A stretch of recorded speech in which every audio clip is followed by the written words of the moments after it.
Rapaz, a resenha na rede de hoje é sobre um dos melhores livros que eu li na vida, Em Busca de Sentido, de Viktor Frankl. E eu me atrevo a dizer que esse livro talvez seja mais relevante, mais importante hoje do que quando foi escrito em 1945, ao final da Segunda Guerra Mundial.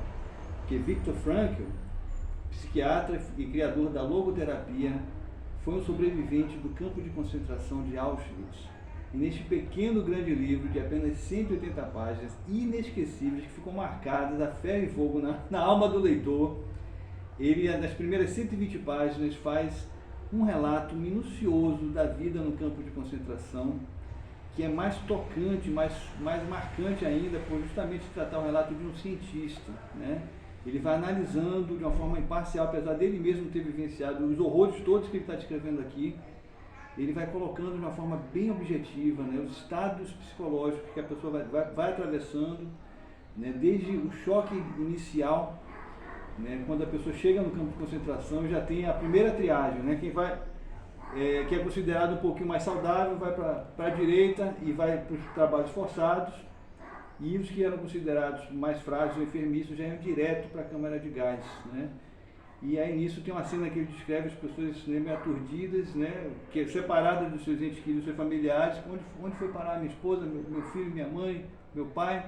Aí os prisioneiros mais velhos, né, mais antigos lá, falaram, olha por ali, estão saindo por ali, ó. Aí a pessoa olha, é a chaminé, onde tem a fumaça, estão indo para o céu, por ali. Humor de campo de concentração, não é mole não.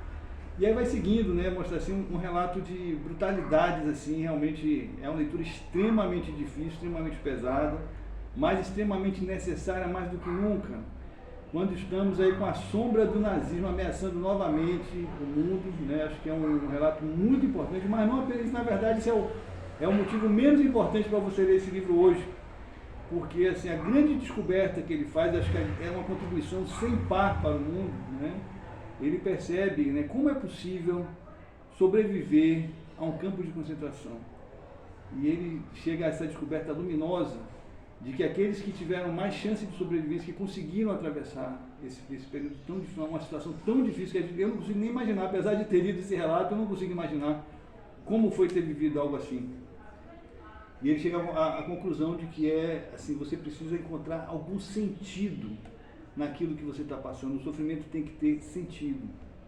E essa é a essência da logoterapia, né? Logos, na palavra grega, quer dizer sentido. E ele contrapõe a logoterapia à psicanálise, né, que propõe que a vida é pautada pelo princípio do prazer, a busca do prazer. E ele diz, não, a vida como um ser humano é pautada pela vontade de sentido. Nós precisamos vivenciar uma vida que tenha sentido. E esse sentido pode ser vivenciado em 3 níveis, né? O que é que dá sentido à vida, né?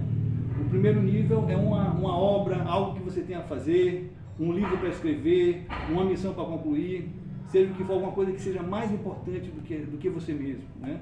E isso é importante, porque o sentido está sempre além do eu, né? A gente só encontra o sentido quando a gente sai do eu. Por isso, a segunda maneira de encontrar sentido na vida é o amor, né?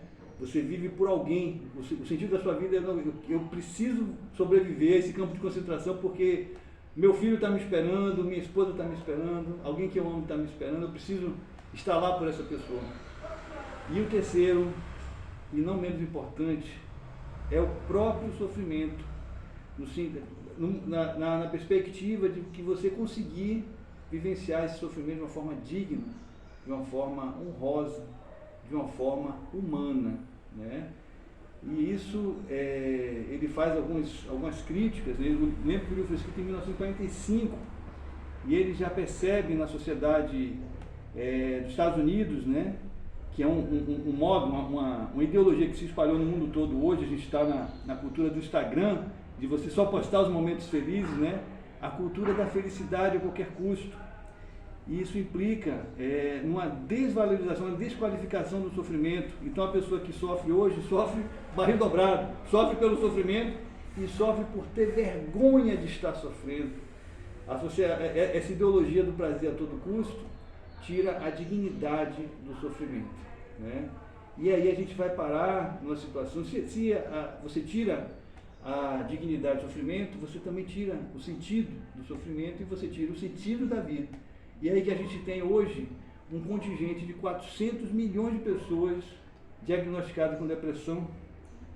E eu tenho plena convicção de que isso está ligado à ausência de sentido. A vida dessas pessoas perdeu sentido, então deprimir é a única alternativa possível, né?